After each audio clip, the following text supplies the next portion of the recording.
Greetings, I am Herbert Erpaderp, and today I'm going to build this rather cool looking German Psperwug 1ZM. Didn't you make that joke in the What's in the Box video, Herbert? It was just as hilarious then as it is now, which is to say very hilarious.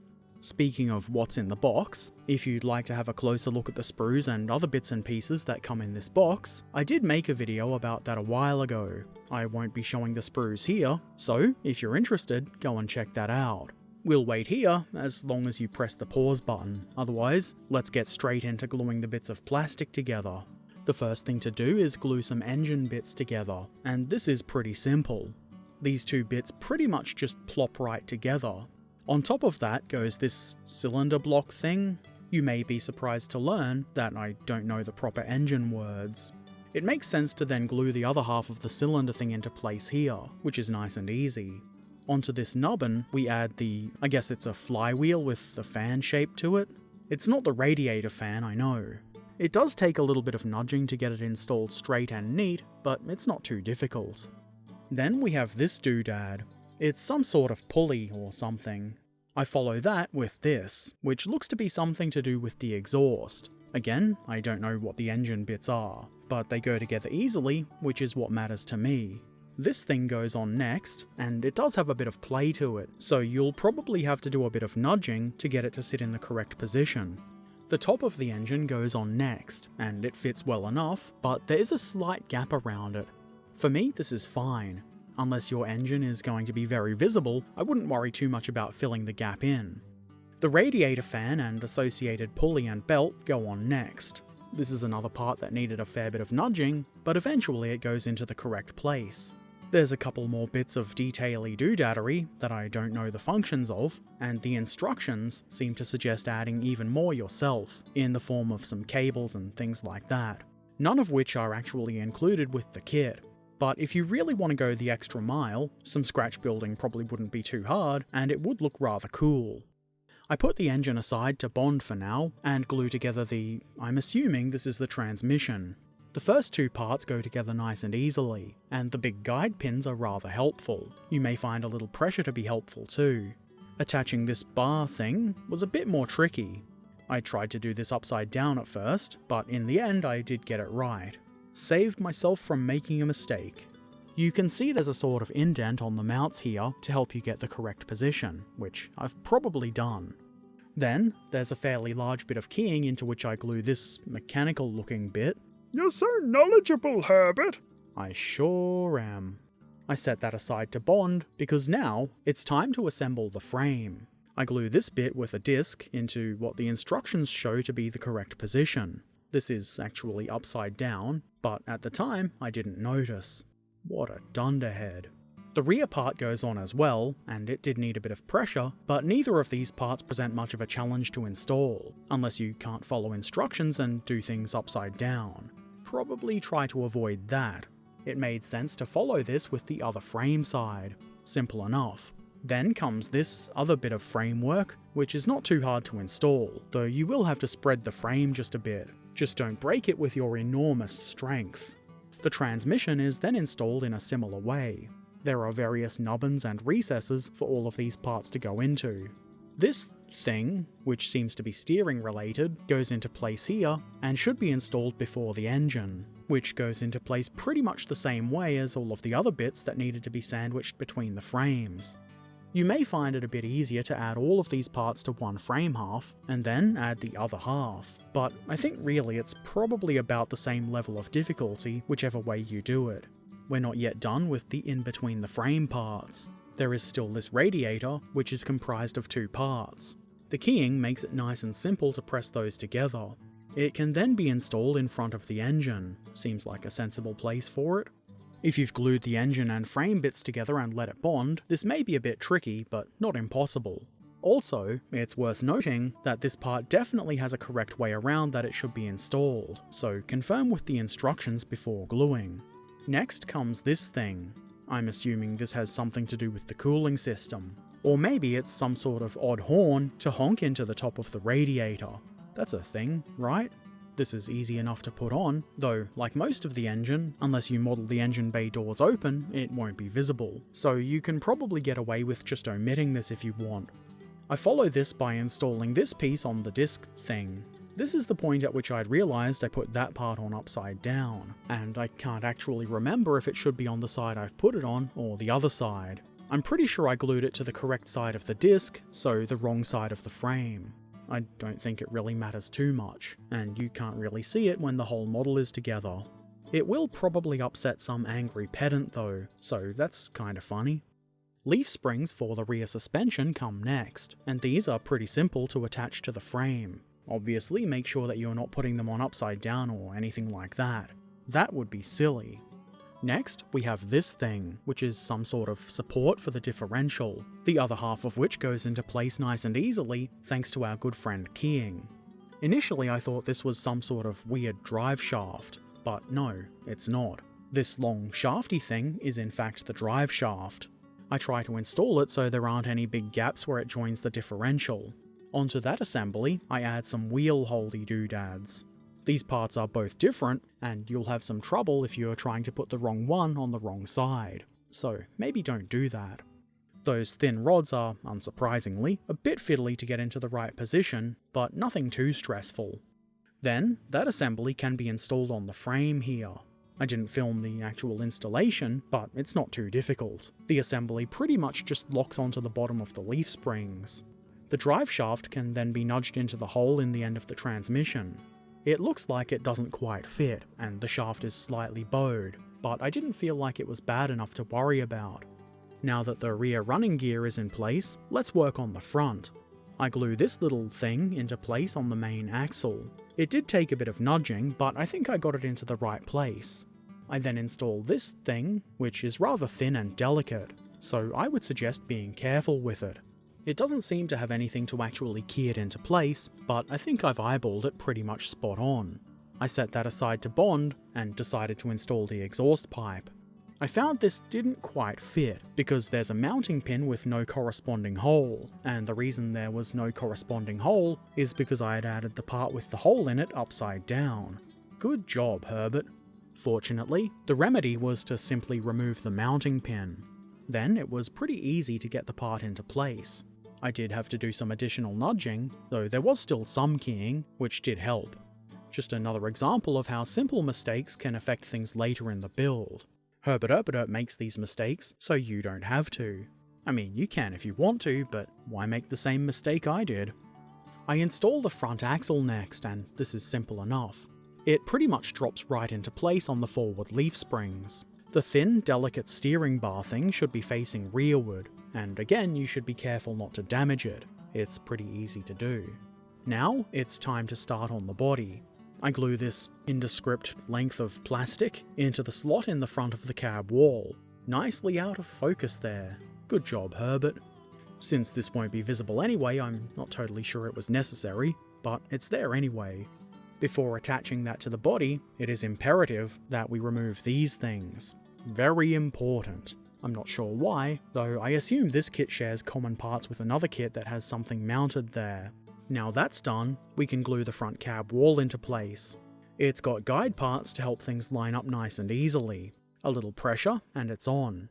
The steering column comes next, and this is pretty simple to install.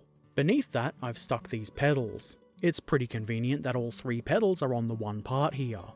Now, why not attach the body to the frame? I used plenty of glue to avoid being smited by the glue god. There's a bit of keying around the model, so it's pretty easy to get this into the right place. A little pressure does help to minimize gaps, but you don't need to do too much. The fit is rather good. Now for some more steering doodadery. This thing goes onto the outside of the frame nice and easily.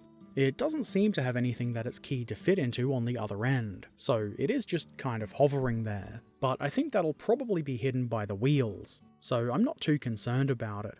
This bit of blurriness is me installing these levers.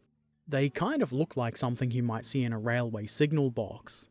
The steering wheel goes on next, and there's not a huge surface area for these parts to join together, but it does work, as long as you don't then just keep bumping it when putting the rest of the parts on the model. Try to avoid doing that. I add the driver's seat next, and this is actually kind of delicate, and I did actually break the backrest part off. Fortunately, it was pretty simple to fix. The seat does kind of look like it should swivel around, and maybe it does, but I've no idea. At any rate, facing forward seemed like the best choice here. It doesn't look especially comfortable, better than the wooden bench in the Canadian gun carrier I built though. Now for some, I guess you might call it bodywork. I start by gluing the two forward support side bits to the top of the engine area. These parts are shaped such that they should go together pretty easily. I figured it was a good idea to install this quickly, so the parts wouldn't bond into place and then possibly have to be bent to fit the frame, if that makes sense. I applied some pressure and got the best fit I could. The front, I guess you would call it a grille, though it's really more of a vented front plate. Whatever you call it, it goes on the front, and it's not too difficult to install. I think it looks rather interesting. If the camera would focus as I'd told it to, you'd be able to see that I'm installing the engine doors next. Engine doors is probably the right term. This will totally hide the engine. I suppose you could model them open, but I'm not really sure how the doors on these things opened, and for all I know it might require cutting the side part or something. I was always going to model it closed anyway. The doors didn't seem to fit quite straight, and that's probably because one of the bits, maybe the cab front wall, wasn't attached perfectly straight. But hey, it's a World War I era vehicle, so a few gaps and imprecisions here are probably fine. I can deal with it anyway, and it's my model, so that's what matters. Anyway, it's time to start working on the superstructure. The instructions point out that for some of the paint schemes, you'll need to cut these nubbins off. These will hold a spare wheel later on. I wasn't totally sure which paint scheme I was going with, but I knew I wanted the spare wheel, so I'm leaving them on. On the inside, there's a couple of, I guess they're bolt details, and these tiny bits fit into these little holes on the forward section of the right wall. They fit really nicely, and the glue will make sure they don't come back out. These little steps, which are an external detail, can go on now. Nothing too tricky here. Then, near the doorway, a seat. I guess this is for turret operators, but I do kind of like the thought of some guy just sitting there, leaning out, just enjoying the wind. These aren't too difficult to install, though you should certainly be careful of the support bit. It is quite thin and I would imagine rather easy to break. Surprisingly enough, I didn't break any of them. The left side is put together pretty much the same way. It's got a step and a seat, it's just configured a little bit differently. The rear wall comes next, and there's a couple of things you might need to do depending on which variant you're going to make. You could have to drill out the two holes here, or the one on the right side. The one on the right side is for this, I assume it's a rearward facing lamp. The lamp part is easy enough to get into place, though you'll need to do a bit of nudging to get it straight, and the guide pin is a bit long, so you may need to trim that back a bit later on. On the inside of the rear wall, I glue this machine gun mount. There's no keying here, so you will have to eyeball it to get it as straight as possible, but I don't think it's the most important thing to worry about. So I move on and glue this thing into the front of the front window part, I guess would be a way to describe this. The vision flap goes on next. It's not especially difficult to get this on at an angle that looks right. If you would rather model this closed, you could simply use the part with the vision flap molded closed in place. Next, I glue the triggery handly thing to the back end of the machine gun. There are different guns in this kit, but they're only for the turret.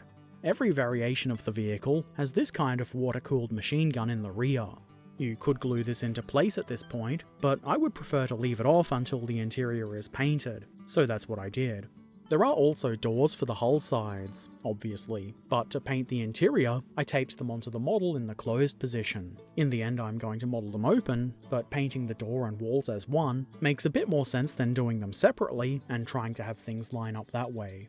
As you can see here, I've used the magic of editing to just have the interior painted like magic. It is obviously a very basic job, but that's all I felt this needed. You might have noticed in the What's in the Box video that there are decals for the gauges on the dashboard, but I just didn't feel like putting that kind of effort in. They're not really going to be visible anyway. This is a build video, so I'll talk about painting when I do the painting video. At this point it's time to install the superstructure, and this is pretty simple, though because some of the parts are painted, it does end up being a little bit more fiddly. If you add too much glue, it will just remove the paint, and that is one of the reasons I prefer leaving painting until everything's together, unless I absolutely can't, like in this case. The rear wall goes on next, and I was kind of surprised that I'd got the line between the black and white to be so close. I mean, I did put some effort into it, but it's still kind of a surprise when things go right. It's not especially difficult to put the parts into place, though I did need to apply a fair bit of pressure for a while to make sure that there was a good fit. I installed the gun next, because it seems like it would be a bit more fiddly to add it later. It'll need some masking here when it's time for the outer paint job, but that's something for future Herbert to worry about. The left wall went on next, followed by the front windshield. Are you sure that's what it's called? No, not really, but it's close enough. This part pretty much just drops right into place, though it did need a little bit of pressure to eliminate any gaps that might try to make themselves known. The same can be said for this turret ring and rear roof part. Once it's in place, it looks really nice and neat. Now it's time to attach the starting crank. How are we going to start the engine if we don't have this? This has a bit of keying on top of it, which should make it easier to fit. However, I found the part to be ever so slightly too long. Nothing a little bit of a snip can't fix though. I nudged the part into position so that it's dangling downward the way gravity would like it to be. The angle of the dangle is important. I follow this with a little shieldy thing. I assume this is for the lower parts of the engine, or maybe some sort of air scoop for the radiator? I don't know. Maybe both. Maybe it's just there for funsies. But I do know that it's easy to place thanks to the keying. Of course, that does count on you putting parts together the right way around earlier in the build, so do that. I add the wire cutters next, and I was expecting this to be a bit more fiddly than it actually was. The top part has guide pins and a nice large recess to guide it into place. Once you've got this on, I would suggest leaving it for a moment to bond before adding the next part, just so that it doesn't immediately flop out of place if you bump it. Then, the front bit. These were slightly more fiddly to attach, but not especially difficult. You may end up with a bit of a gap here at the top where the two parts meet, and I'm not sure if that's realistic or not, but it wouldn't be too hard to fix with some putty if you need to. I think these wire cutters add a lot of interest to the vehicle. You can, of course, leave them off if you would prefer, and one of the variants doesn't have them. I think they look cool though, so of course I'm adding them. I do kind of wonder though if it might be a bit easier to do some of the following steps before adding these wire cutters. But that's hindsight for you, I guess. I was merely following instructions. That's never been a good excuse, Herbert. I add this blackout cover thing to the headlamp, and it pretty much just drops into place as easy as you like. Then, I attach it to the lower section of the wire cutters from behind. It's a good idea to let those wire cutters bond before adding this, because you will need to apply some pressure. Not too much of course, but it would be enough to nudge them out of place, and that would be annoying. Something you might notice has been missing is wheels. This kit includes rubber tyres, because why not? I think they look quite nice, and they easily slip onto the rims. It's not a tight fit, but there is enough friction there that they shouldn't just fall off, so I didn't glue them. All of the wheels are visibly different. There are two for each side on the rear, and they can be glued together like so. Why not then add them to the vehicle? It would be kind of silly not to. The rear wheels go into place nice and easily. The big attachment point for these seems quite strong, and makes it easy to avoid having wobbly wheels. Unless you happen to have installed the axles wrong, I guess. The front wheels are easy to install as well, but the thinner axle bit does allow for a bit more play. It's easy enough to get things nice and straight though, you just need to do a bit of nudging. Now that we have the wheels on, how about some mudguards? Sure, why not? The rear ones look kind of odd with that plate that's meant to protect them from bullets. There is a couple of variants without that outer plate, and you do have to cut that off yourself if you are doing those variants. I think that would be kind of hard to do neatly. Good thing I'm keeping mine intact. It's pretty easy to glue them into place, though you may need to apply some gap minimizing pressure. The front mudguards are also a thing we need to install, and the big main part of these is pretty simple to put on. They're followed by this tiny little thing, which the instructions describe as a mudguard turnbuckle. It seems simple enough. There's an indent on the inside of the mudguard that this goes onto. The reality though is that it was probably the most fiddly part of the build. It may have been a little bit easier if the wire cutters weren't in place, but I kind of doubt it. so they're probably not in exactly the right place, but close enough. I did not enjoy installing these. This lamp comes next. There's a couple of different lamps that go in this area, depending on the variant you're making. I've used this one, and it does have a clear lens, but I figure it would be a good idea to leave that off until after painting. I follow that with this. I guess you might call it an engine shield. It took a little bit of kajiggering to get into place, but it fits well enough. This is why I figured it would be a waste of time to paint any of the engine. It also kind of provides cover if you'd prefer to just leave the engine out. Remember those nubbins that I showed earlier which some variants needed cut off that I left on because I wanted spare wheels? Well, here's the spare wheel, and this is really easy to install. Sure, it's incorrect for the variant I'm probably going to paint, but I don't really care because I think the wheel adds interest. I'm sure that will cause some rivet counters to have diaper issues though. Anyway, that's the hull finished. Now, it's turret time. I start by installing the guns into the 2 holes intended for them. There is one variant that has different machine guns here, and there is an insert for the openings for those guns. These ones, however, just plop right into place like so. I then add this box, the function of which I have no idea. It is easy enough to place, but it would have been a bit easier to do this before adding the guns, which I expect is why the instructions say to do that. I add the triggery handly bits to the guns. I think I've put them on the right way. They won't be all that visible though, so I don't think it's super important if they're upside down. The roof comes next, and thanks to the keying, this is nice and easy to put on. It'll take a bit of pressure and some nudging to make the joint nice and gap-free, but it's not too hard. The 2 other side and, I guess, rear panels go on next. Again, pressure and nudging where needed. It's nothing difficult, though there is still a bit of gappage between the panels and roof parts. I would imagine there are meant to be some lines there between the panels, and I did my best with it, but it's not perfect. I finish it off with a little hatch. This doesn't seem big enough to climb in and out of, so maybe it's just for somebody to poke their head out and have a bit of a look.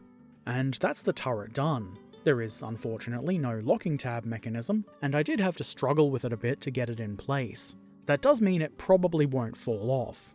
And that's it. The plastic 35th scale Panzer Sparwagen 1ZM from Copper State Models is now completed. This was a really satisfying kit to build, just as the Copper State Models Canadian gun carrier was. So I'm definitely going to have to place an order for another Copper State Models kit in the future. It is certainly tempting to just go shopping now, but I'm trying to be financially responsible. Good luck with that! I'm pretty happy with how this has turned out. Obviously I did make a couple of mistakes, that's just what Herbert does, but I wouldn't say any of the mistakes I made have had a huge impact on the final result. And hopefully my mistakes can help others to not make those mistakes themselves. At any rate, the result is rather good. I've left the doors unglued for now, and you can probably see they've been blue-tacked into place, and I'll tape them closed again when it's time to paint. I'll probably paint the inside of the turret white as well. I didn't bother doing the interior when I painted the hull, because I figured it would just be too hard to see up and into it. I guess we'll just have to see. I won't be painting this for a while anyway. This build was pretty simple. I mean, it's not as simple as, say, a 15mm scale wargaming kit, but relative to the machine gun carrier, it was a little bit easier to build. That said, there's a lot of really good detail. Obviously, I don't know anything about this kind of armoured car. Or any car, Herbert. So I can't tell you if this is totally accurate or whatever, but I think it's a pretty good representation of the real thing. I rather like the interior detail. It is kind of simple, but that's really all you need. The doors are the main way you're going to see that, and you can't really see much anyway, so you don't need a whole lot for it to look decent. I guess I don't really have a whole lot to say. You can certainly come to your own conclusions from what you've seen in this video. I would say though that I think this is a pretty good kit, and I would certainly recommend it. Maybe not to a fresh brand new beginner, but I'm pretty sure most people who've built a few kits could deal with this and enjoy it. Anyway, if you've got any questions or comments, feel free to put them in the comment section below. That's what it's for.